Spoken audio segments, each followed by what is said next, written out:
أعوذ بالله من الشيطان الرجيم بسم الله الرحمن الرحيم الحمد لله رب العالمين اللهم صل على محمد وعلى آله وأصحابه وأجمعين والذين اتبعهم بإحسان إلى يوم الدين.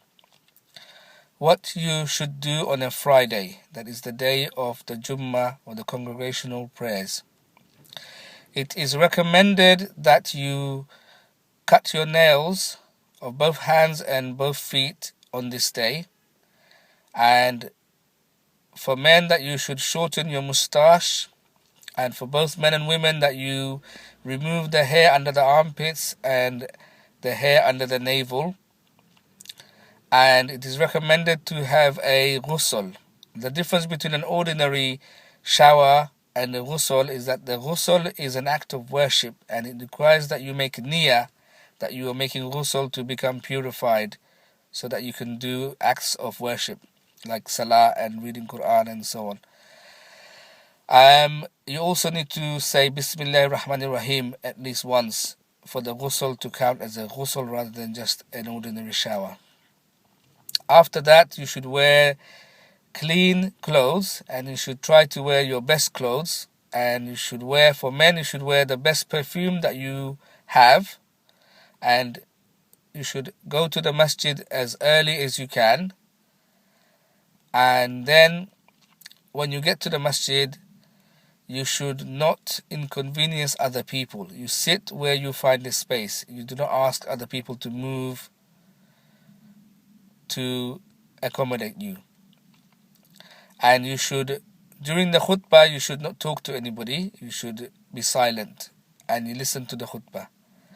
After the prayers, you should spend the time between Asr and Maghrib remembering Allah subhanahu wa ta'ala. And it is also recommended that on the day of Friday, that is before Maghrib, you recite Surah Kahf from the beginning to the end.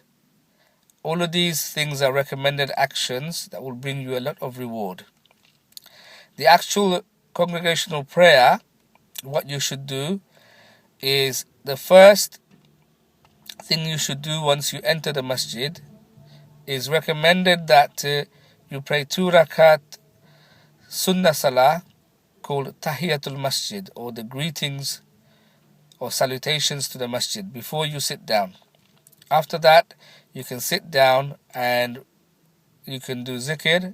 You can say Subhanallahi wa bihamdihi, Subhanallahi al-azim, or Subhanallah walhamdulillah wa la ilaha illallah wallahu akbar, or any other type of zikr. Those who follow the Hanafi madhab, they also pray 4 rakat sunnah salah called Qabla al-Jummah, after the azan and before the fard prayers. The 2 rakah fard prayers is prayed behind the imam, and after that, those who follow the Hanafi mazhab also pray another 4 rakat sunnah salah called Ba'd al-Jummah, and after that they pray another 2 rakah sunnah salah called Sunnatul Waqt. After all the salah is finished, it is recommended that you leave the masjid, and in the Quran Allah subhanahu wa ta'ala encourages you to seek the bounty of Allah. That means that it's allowed to work, whether you do trading or employment for someone else,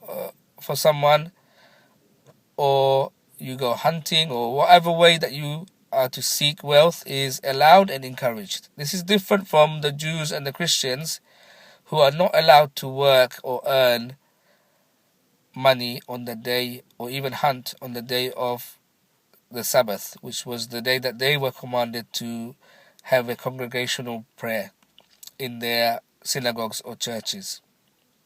I hope that this information is useful to you, and that Allah will give me and you the ability and the guidance to act upon the example of the Messenger Muhammad, peace be upon him, and that he will shower us with his mercy and save us from his hellfire and allow us to enter his paradise.